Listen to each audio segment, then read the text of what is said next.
Assalamualaikum, this is Mazhar Ali and wish you all a very warm welcome to this beautiful sessions of Mazhar Ali lectures. जी हाँ, एक और lecture हमारे प्यारे से unit that is called the cell structure and function का। आपको पता है कि इन दोनों हम सेल स्ट्रक्चर एंड फंक्शन की बात कर रहे हैं और आज जो हमारा पॉइंट ऑफ डिस्कशन है that is called the cytoplasm. तो बिना किसी देरी के हम स्टार्ट करते हैं। आपको पता होगा कि इस प्यारे से यूनिट के अंदर जिसका नाम है सेल स्ट्रक्चर एंड फंक्शन, इसमें अब तक हमने ये डिस्कस कर लिया है कि क्या मतलब है सेल डिस्कवरी का। ठीक है जी, हमने ये देख लिया है what is cell discovery as well as we had also talk about cell theory as well. Okay जी, ओके जी हाँ। इसके बाद जो हमने एक टॉपिक स्टार्ट किया था that is what is called the techniques. Different kind की टेक्निक्स बताई गई थी। कहानी स्टार्ट हुई थी from cell fractionation up to the microscopy. हमने बात की थी उन डिफरेंट टेक्निक्स की। उसके बाद हमने स्टार्ट किए सेल कंपोनेंट्स। जी हाँ, कंपोनेंट ऑफ सेल यानी सेल के हिस्से। सेल क्या है? Cell is the basic structural and functional unit of living organism. जी हाँ, सेल के अलग अलग कंपोनेंट अगर हम देखें तो सेल के अंदर सेल मेम्ब्रेन मौजूद है। ठीक है जी, हम देखते हैं यहाँ पर सबसे पहले जो सेल कंपोनेंट हम डिस्कस करते हैं ना डिफरेंट लिविंग ऑर्गेनिज्म के अंदर, तो सबसे पहले सेल कंपोनेंट के अंदर शुमार जिस चीज़ का होता है उसका नाम है सेल वॉल। नंबर 2 पे हमने जो स्ट्रक्चर देखा था that is what's called the cell membrane. जी हाँ, हमने ये देखा कि सेल वॉल सेल मेम्ब्रेन को किसने और कब ऑब्जर्व किया, देन इनकी केमिकल कंपोजिशन क्या थी, इनके पार्ट्स कौन कौन से थे, क्या इनके फंक्शन थे, एवरीथिंग वी हैड डिस्कस्ड। अब हम बात करने जा रहे हैं that is what is called the cytoplasm. ठीक है ना बेटा, और आने वाले लेक्चर्स के अंदर हम जरूर बात करेंगे जी हाँ डिफरेंट ऑर्गेनेल्स की। तो साइटोप्लाज्म देखें, साइटोप्लाज्म आपको ये वाली जो मेम्ब्रेन दिख रही है that is what is called the cell membrane. इस मेम्ब्रेन को सेल मेम्ब्रेन कहा जाता है। इस मेम्ब्रेन को हम सेल मेम्ब्रेन कहते हैं। ओके, ये बीच में आपको स्ट्रक्चर दिख रहा है जी हाँ, that is what is called the DNA. और डीएनए के ऊपर ये जो मेम्ब्रेन होती है ना इसे हम कहते हैं nuclear membrane. That is what is called the nuclear membrane. के यहाँ तक तो बातें समझ में आ गई। Cell membrane and nuclear membrane, इनके दरमियान जो भी स्पेस मौजूद होता है ना, जो भी स्पेस मौजूद है between the nuclear membrane and cell membrane is known as cytoplasm. इसे ही साइटोप्लाज्म कहा जाता है। ठीक है, so what is cytoplasm? Is the space between cell membrane and nuclear membrane. Short में लिख दिया है। ओके, साइटोप्लाज्म को जिस साइंटिस्ट ने सबसे पहले ऑब्जर्व करा था उन साइंटिस्ट का नाम आप जरूर याद रखिएगा। उन साइंटिस्ट का नाम है कोलिकर। जी हाँ, कोलिकर। ये इंपॉर्टेंट है, ये आपको याद रखने हैं as far as your exam is concerned. So Koeliker, you are the scientist who observe the cytoplasm and many other properties regarding to cytoplasm. अच्छा जी, इसके अलावा एक और साइंटिस्ट भी है रोलिकर, जिनकी हम बात करते हैं जब हम बात करते हैं सेल डिस्कवरी की। ठीक है जी, रोलिकर वो डिफरेंट साइंटिस्ट हैं। रॉन रोलिकर, उन्होंने बताया था कि स्पर्म एंड एग सेल भी जो है वो सेल का दर्जा रखते हैं। वेल, हम रोलिकर की बात कर रहे हैं जिन्होंने साइटोप्लाज्म के बारे में इंफॉर्मेशन प्रोवाइड की थी। अच्छा, हमने ये तो देख लिया कि साइटोप्लाज्म स्पेस है between the cell membrane and nuclear membrane. अब हम देखने जा रहे हैं कि साइटोप्लाज्म के कौन कौन से पार्ट्स हैं। तो सबसे पहले राजा बेटा जो हम जिस चीज़ की बात करने जा रहे हैं it's what's called the parts. जी हाँ, पार्ट्स। आपको याद रखना है कि साइटोप्लाज्म के ब्रीफली 2 पार्ट बनते हैं। सबसे पहला ये वाला जो बाहर वाला पार्ट होता है ना, इस पार्ट को हम कहते हैं साइटोजेल। जी हाँ, ठीक है। और ये आपको ये अंदर वाला पार्ट दिख रहा है, ये वाला रेड मेम्ब्रेन के अंदर, इस रेड कलर की मेम्ब्रेन के अंदर जो पार्ट है ना न्यूक्लियस के बिल्कुल attach, that is what is called the cytogel. तो ये वाला पार्ट कहलाता है साइटोजेल। बाहर वाला हो गया बाहर वाला हो गया साइटोजेल, ये वाला पार्ट हो गया cytosol. Let me repeat it again. देखिए जी, साइटोप्लाज्म के 2 पार्ट हो जाते हैं, एक तो बाहर वाला पार्ट साइटोजेल, दूसरा न्यूक्लियस के बिल्कुल करीब that's what is called the cytosol. ये पार्ट हम किस रेफरेंस में लेते हैं? ये लिए जाते हैं on the basis of there viscosity. Now what is viscosity? Viscosity ये राजा बेटा एक प्रॉपर्टी है जिससे पता चलता है कि ये कितनी स्पीड से कोई लिक्विड या फ्लूइड मूव कर सकता है। ठीक है जी, तो साइटोजेल जो है इसकी विस्कोसिटी हाई होती है, हाई विस्कस। ठीक है जी, और ये लेस विस्कस होगा। क्या मतलब है इस हाई और लेस विस्कस से हमारा? देखिए, हाई और लेस विस्कस बिल्कुल उसी तरीके से जिस तरीके से हनी और वाटर। आप खुद सोच करके देखें कि अगर हमारे पास हनी हो और हमारे पास वाटर हो, यानी शहद और पानी हो, और दोनों को हम एक साथ गिराएं तो कौन स्पीड से मूव करेगा? ऑफ कोर्स सी बात है वाटर मूव करेगा। तो वाटर लेस विस्कस है, ठीक है जी। हनी हाई विस्कस है, तो जिसकी विस्कोसिटी ज़्यादा, दैट मीन गाढ़ापन ज़्यादा, वो स्लो मूव करेगा। तो cytogel high viscous, cytosol less viscous, as simple as that. तो हमारे साइटोप्लाज्म के प्यारे से साइटोप्लाज्म के दो पार्ट्स हो जाते हैं। एक पार्ट बाहर वाला पार्ट जो है उसे हम साइटोजेल कहते हैं, जी हाँ, और इधर वाले पार्ट को साइटोसोल कह दिया जाता है, एज सिंपल एज दैट। आगे बढ़ते हैं। पार्ट्स डिस्कस करने के बाद जो चीज़ डिस्कस की जाएगी about the cytoplasm, that is what is called the chemical composition. इसकी केमिकल कंपोजिशन देख लेते हैं। देखिए, जब हम साइटोप्लाज्म की केमिकल कंपोजिशन की बात करते हैं तो इसके अंदर दो चीज़ें हैं ब्रीफली, ठीक है जी। कौन कौन सी? सबसे पहले कि इसके अंदर मौजूद होता है 90% वाटर। साइटोप्लाज्म के अंदर, हमारे प्यारे से साइटोप्लाज्म के अंदर 90% तो वाटर है, ओके। बकाया 10% जो है वो सोल्यूट्स हैं, 10% सोल्यूट्स हैं। तो साइटोप्लाज्म के अंदर दो चीज़ें हैं, एक तो वाटर जो कि 90% में, और दूसरे जो है सोल्यूट्स जो कि 10% मौजूद होते हैं। अच्छा, ये सोल्यूट दो तरीके के हैं, सोल्यूट दो तरीके के होते हैं। There is organic solute, what does it mean देखते हैं, एंड इनऑर्गेनिक सोल्यूट, ठीक है जी। इनऑर्गेनिक सोल्यूट, सोल्यूट दो तरीके के हैं, there is organic solute, there is inorganic solute. राजा बेटा याद रखिएगा, ऑर्गेनिक इनऑर्गेनिक कौन से कंपाउंड होते हैं, आपको रिकॉल करवा देता हूँ।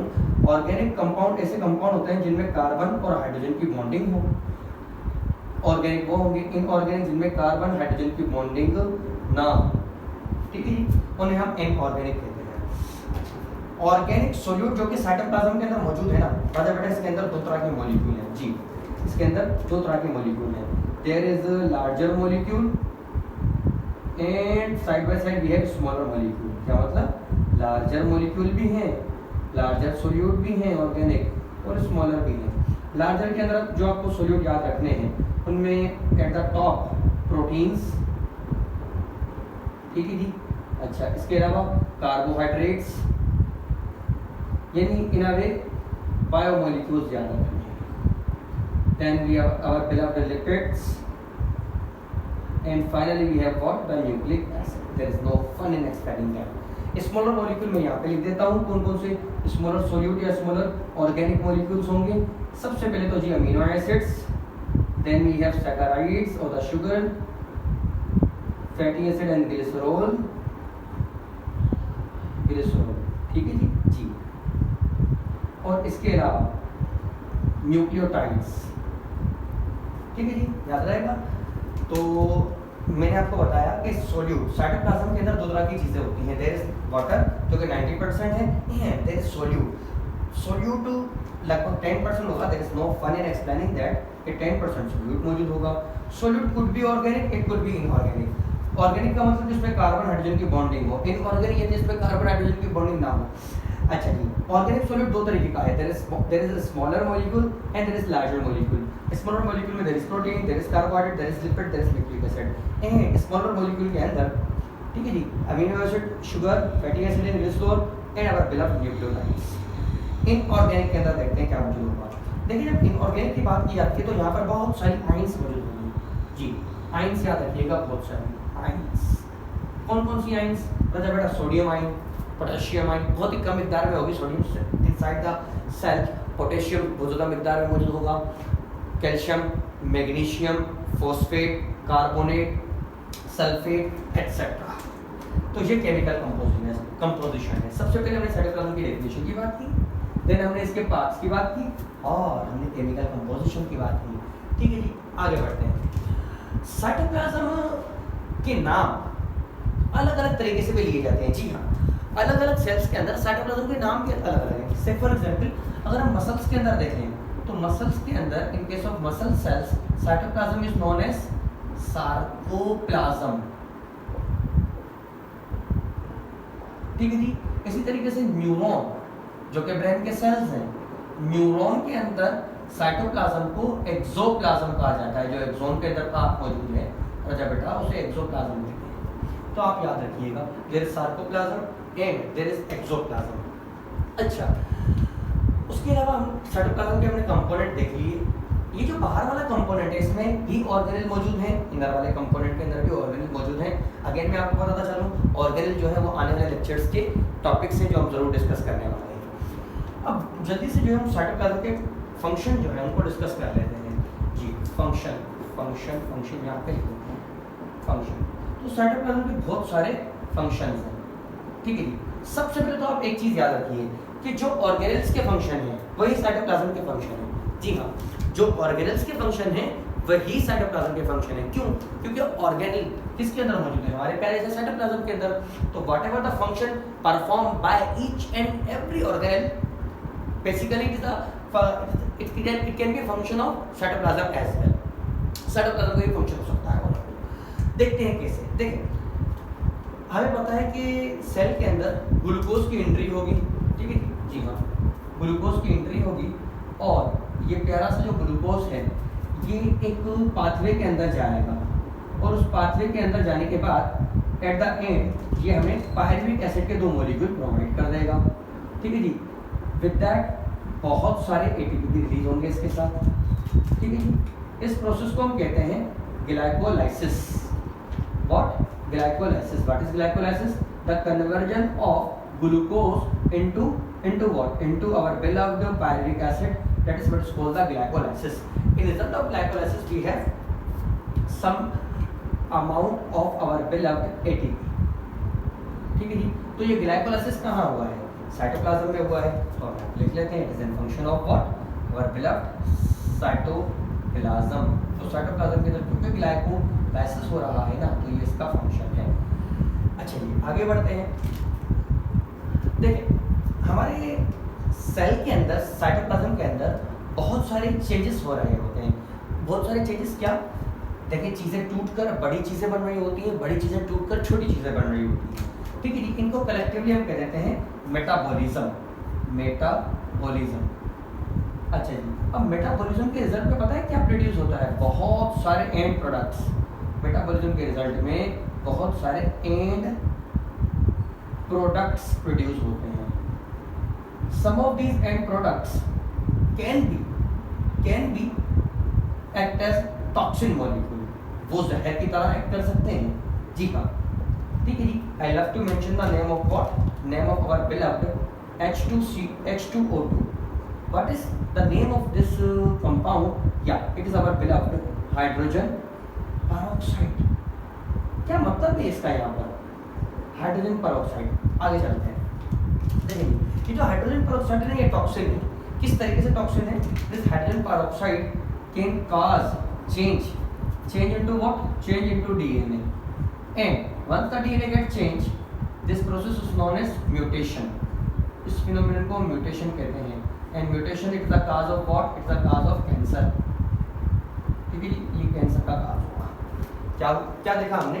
मेटाबॉलिज्म के रिजल्ट में एंड प्रोडक्ट बनते हैं। एंड प्रोडक्ट में से कुछ प्रोडक्ट टॉक्सिन, जहरीले होते हैं, जिसमें हमने हाइड्रोजन पेरोक्साइड देखा है। हाइड्रोजन पेरोक्साइड हमारे डीएनए के अंदर चेंज काज करके म्यूटेशन काज कर सकता है और कैंसर काज कर सकता है, लेकिन ऐसा होता नहीं है। हमारे पास एक एंजाइम है जो कि इस हाइड्रोजन पेरोक्साइड को ब्रेक कर देता है into what? Into water and oxygen. Into water and oxygen. क्या कहते हैं इस एंजाइम को? क्या आपको पता है कुछ? इस एंजाइम का नाम क्या है? जी हाँ, इस एंजाइम का नाम है peroxisome. And there is no doubt in that कि ये पेरोक्सिसोम एक और ऑर्गेनल के अंदर मौजूद होता है, जिसे हम इस एंजाइम का नाम तो कैटालेज है। ये एंजाइम एक ऑर्गेनल के अंदर मौजूद होता है, उस ऑर्गेनल को हम पेरोक्सिसोम कहते हैं। जी हाँ, इस एंजाइम का नाम कैटालेज है और ये पेरोक्सिसोम ऑर्गेनल के अंदर मौजूद होता है। लेकिन वो पेरोक्सिसोम ऑर्गेनल किसके अंदर है?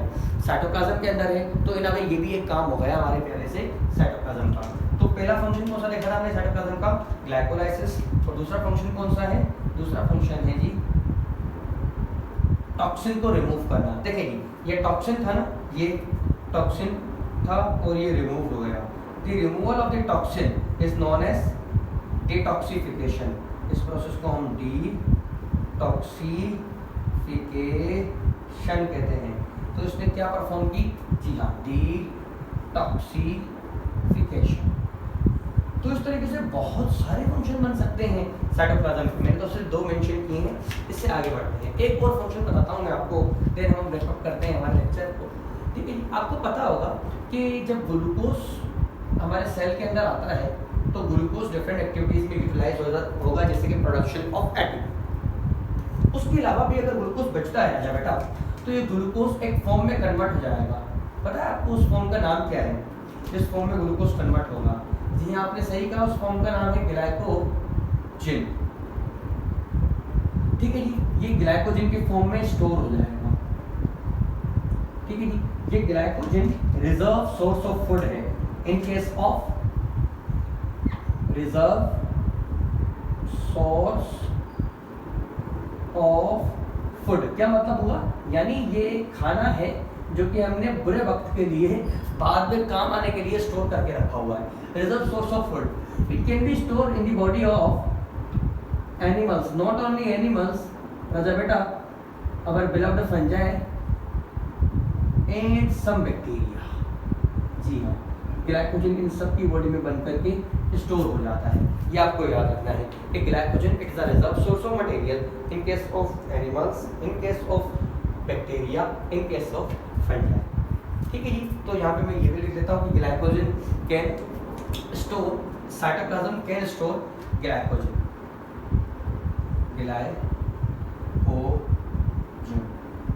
तो ये कुछ फंक्शन हमने साइटोप्लाज्म के देखे हैं। अगेन मैं आपको बता दूं, जितने भी फंक्शन एक साइटोप्लाज्म के अंदर होंगे by the help of organelles, वो सारे ही फंक्शन साइटोप्लाज्म के हैं। तो साइटोप्लाज्म डिस्कवर करा था कोलिकर ने। 2 पार्ट्स हैं, there is cytogel, cytosol, on the basis of their viscosities. Chemical composition के अंदर water, solute could be organic, that could be inorganic. If we talk about a function, so there is a glycogen storage, there must be a glycolysis and detoxification. तो आज के लिए हमारे पास इतना ही था, अब आपसे मुलाकात होगी नेक्स्ट लेक्चर में।